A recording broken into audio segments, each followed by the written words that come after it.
আজকে তোমাদের অষ্টম অধ্যায় ভারতের প্রতিবেশী দেশসমূহ ও তাদের সঙ্গে সম্পর্ক এটি পড়ানো শুরু করছি।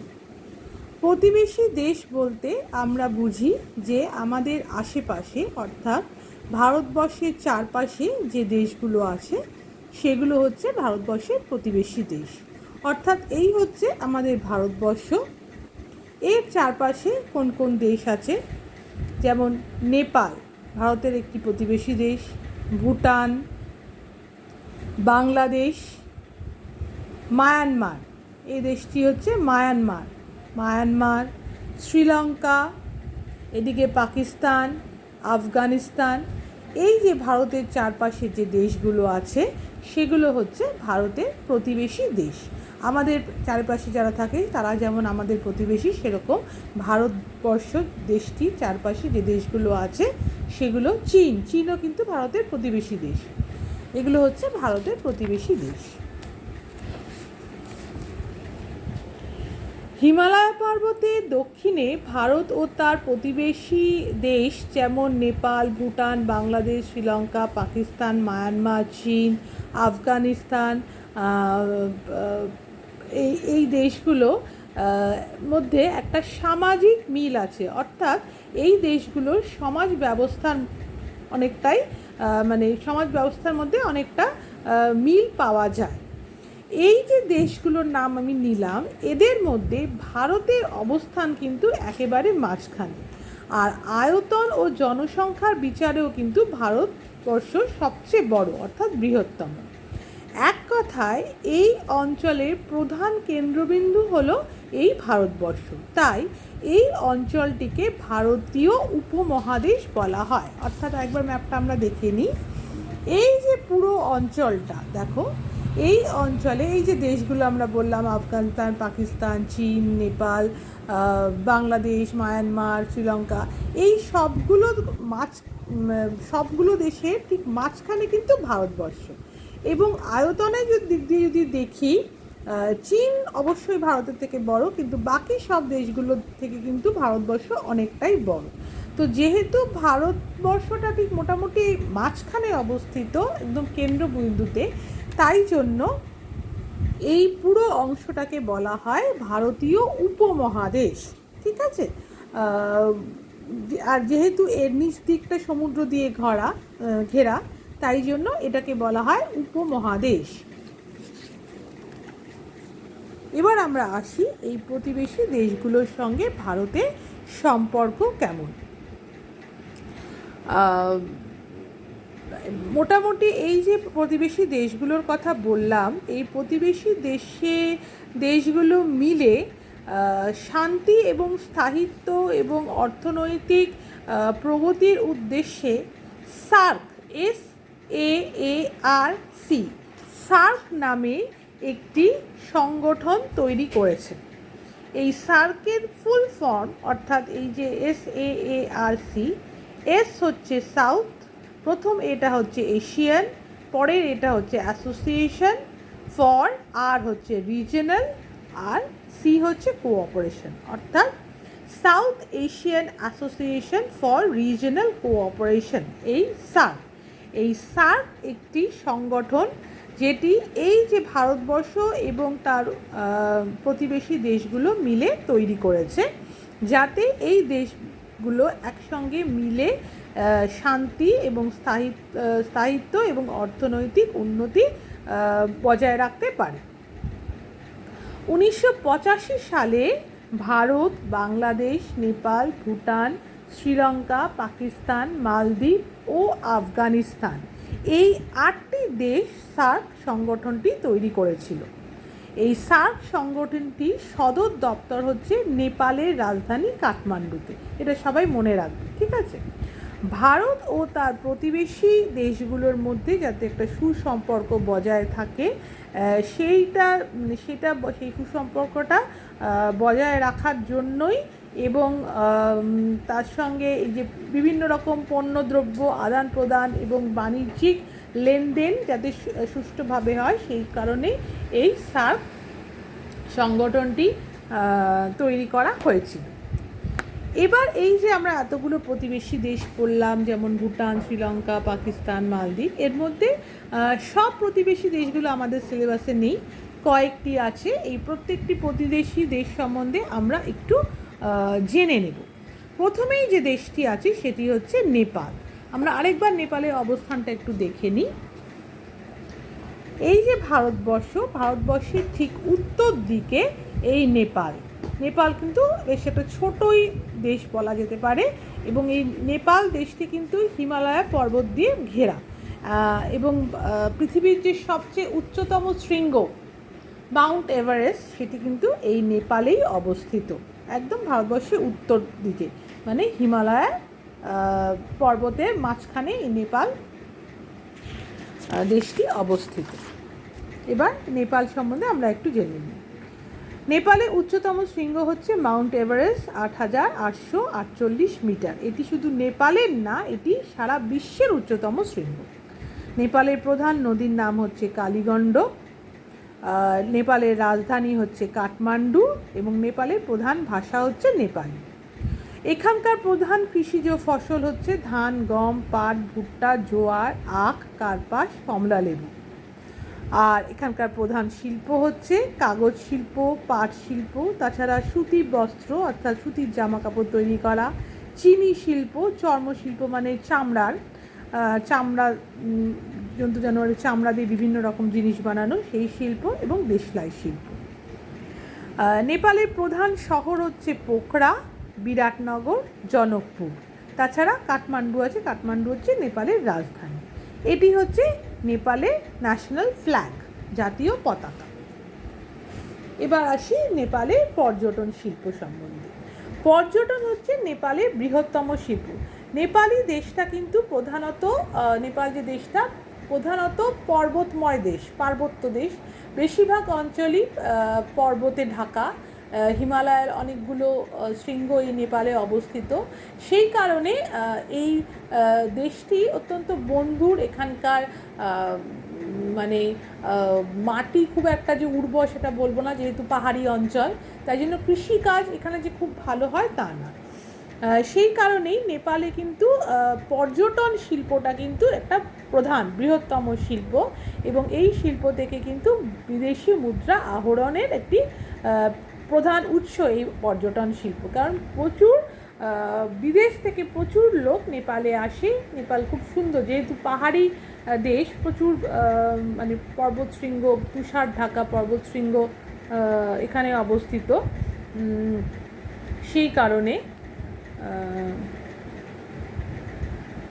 কারণে এখানে এই মানে পর্যটন শিল্পটা অত্যন্ত মানে প্রসিদ্ধ। বিভিন্ন লোক এখানে আসছে বিদেশ থেকে, এবং এখানে পড়লে তোমরা বুঝতে পারবে পৃথিবীর 10টা উঁচু পর্বতশৃঙ্গর মধ্যে 8টাই কিন্তু এই নেপালে অবস্থিত, একদম বরফে ঢাকা, এবং তার দৃশ্য কিন্তু অপরূপ। সেগুলো দেখতে বহু পর্যটন এই দেশে আসে। তাছাড়া সারা পৃথিবী থেকে আরোহীরা কিন্তু এই নেপালেই আরোহণ করতে আসে। এই যে মাউন্ট এভারেস্টে লোকে ওঠে, সেটা কিন্তু নেপালে এসে মানে পৃথিবীর বিভিন্ন দেশ থেকে লোক আসে নেপালে, বেস ক্যাম্প থেকে এই মাউন্ট এভারেস্টে তারা ওঠে। পৃথিবীর উচ্চতম পর্বতশৃঙ্গ মাউন্ট এভারেস্ট নেপালে রয়েছে, যা আরোহীদের বিশেষ আকর্ষণ। তাছাড়া কাঠমান্ডু, নাগারকোট, পোখরা, লুম্বিনী, অন্নপূর্ণা প্রভৃতি নেপালের দর্শনীয় স্থান। এই জায়গাগুলো দেখতেও কিন্তু বহু লোক আসে। এই হলো নেপাল। এবার আসছি ভুটান। দ্বিতীয় দেশ হচ্ছে ভুটান। ভুটান হচ্ছে খুবই ছোট্ট একটি দেশ, এটাও একটি পাহাড়ি দেশ। এই দেখো, এই ভারতবর্ষের ম্যাপ তো দেখো, নেপালের পরেই এই ভুটান, ছোট্ট একদম ছোট্ট দেশ। এই পশ্চিমবঙ্গ রাজ্যটা, এই দার্জিলিং যে জেলা, তার মানে পাশেই এই ভুটান দেশটি। হ্যাঁ, আমাদের এই পশ্চিমবঙ্গ থেকেই কিন্তু ভুটানে যাওয়া যায়, মানে এনজেপি থেকে বা শিলিগুড়ি থেকে কিন্তু ওখান থেকেই ভুটানে যাওয়া যায়। আচ্ছা, ভুটানের উচ্চতম শৃঙ্গ হচ্ছে কুলাকাংরি। এখানকার প্রধান নদী হচ্ছে মানুষ নদী। ভুটানের রাজধানী হচ্ছে থিম্পু। এখানকার প্রধান ভাষা হচ্ছে জাংথা ভাষা।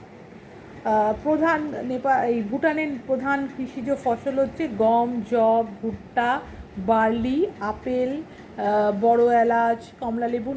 ভুটানে কিন্তু বিভিন্ন রকম ফল চাষ হয়, আপেল, কমলালেবু এগুলো কিন্তু প্রচুর পরিমাণে হয়। এখানকার প্রধান শিল্প হচ্ছে সিমেন্ট শিল্প, কাঠ শিল্প। যেহেতু পাহাড়ি অঞ্চল, এখানে পাহাড়ে অনেক গাছ হয়, বনভূমি আছে এবং সেখান থেকে কাঠ আহরণ করা হয়।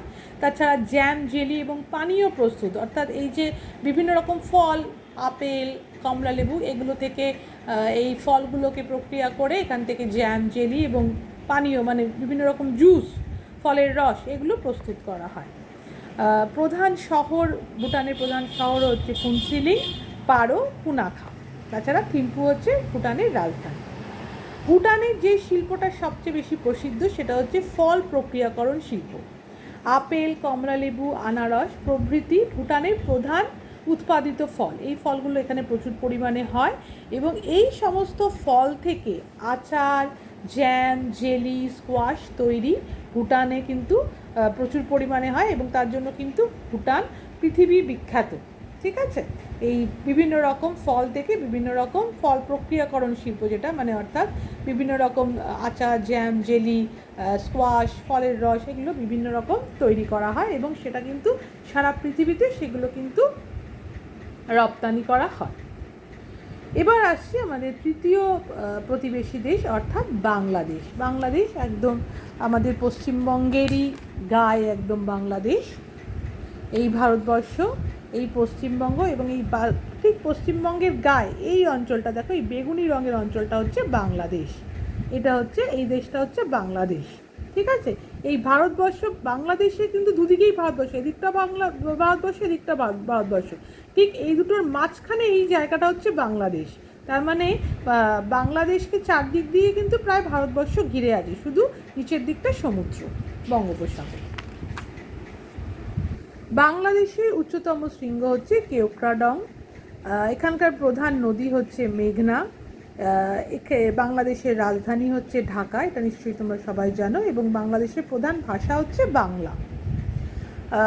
বাংলাদেশে কিন্তু কৃষিজ শিল্পে বা কৃষিতে যথেষ্ট উন্নত। এখানকে নানা রকম কৃষিজ ফসল উৎপাদিত হয়, যেমন ধান, পাট, ভুট্টা, গম, জোয়ার, কার্পাস মানে তুলো, চা, আখ বিভিন্ন রকম ফসল হয় এবং সেইগুলোর উপর ভিত্তি করে নানা রকম শিল্পও হয়, যেমন পাট শিল্প, তাছাড়া কাগজ শিল্প, চিনি শিল্প, বস্ত্র শিল্প, সিমেন্ট শিল্প, তাঁত এবং মৃৎশিল্প। মৃৎশিল্প হচ্ছে মাটির জিনিসপত্র তৈরি করা। আর তাঁত তো জানোই, তাঁতের কাপড় হয়, সেই তাঁত শিল্পও কিন্তু বাংলাদেশে যথেষ্ট প্রসিদ্ধ। এখানকার বাংলাদেশের প্রধান শহর হচ্ছে চট্টগ্রাম, শ্রীহট্ট, খুলনা। এবার আসছি বাংলাদেশের যে প্রধান শিল্প অর্থাৎ কৃষি ভিত্তিক যে শিল্প। বাংলাদেশি কৃষিটা যথেষ্ট উন্নত এবং এই কৃষির ওপর ভিত্তি করে কিন্তু বিভিন্ন শিল্প গড়ে উঠেছে। বাংলাদেশের একটি কৃষি প্রধান দেশ। আমি যেটা বললাম প্রথমেই, যে বাংলাদেশি কৃষিটা খুবই গুরুত্বপূর্ণ, এখানে প্রচুর পরিমাণে কৃষিজ ফসল চাষ হয়। বাংলাদেশে বহু কৃষিজ ও বনজ শিল্প গড়ে উঠেছে।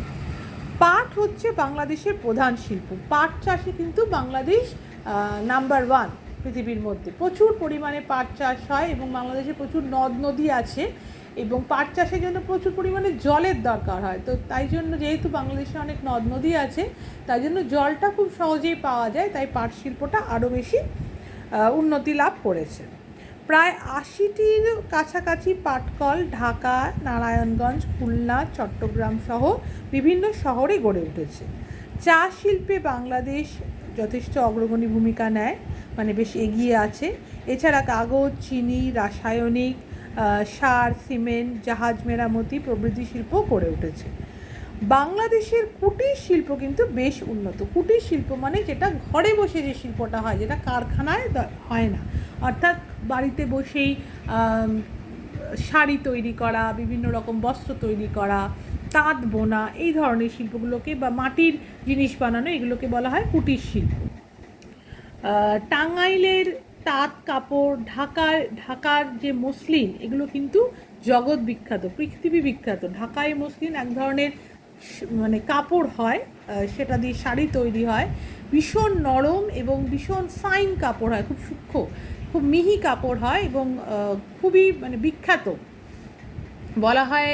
মানে একদম মানে ভালো বাংলাদেশি মসলিন যেটা হয়, ঢাকাই মসলিন, সেটা নাকি একটা শাড়ি মানে এত নরম এবং এত মিহি হয় যে সেটাকে ভাঁজ করে একটা দেশলাই বাক্সের মধ্যে নাকি ঢুকিয়ে দেওয়া যায়, এত ছোট হয়ে যেতে পারে, মানে এতটাই নরম হয়। এটা কথার কথা, জানি না সত্যি হয় কি না, মানে এতটাই ভালো তার মানে উৎকৃষ্ট মানের হয় এগুলো। খনিজ সম্পদ ও শক্তি সম্পদের অভাবের কারণে কিন্তু বাংলাদেশে খনিজ ভিত্তিক শিল্পটা খুব একটা ভালো গড়ে ওঠেনি। এখানে কিন্তু খনিজ শিল্প খুব একটা উন্নত নয়। এই হয়ে গেল আমাদের প্রধান তিনটি প্রতিবেশী দেশ সম্বন্ধে আমরা জানলাম আজকে।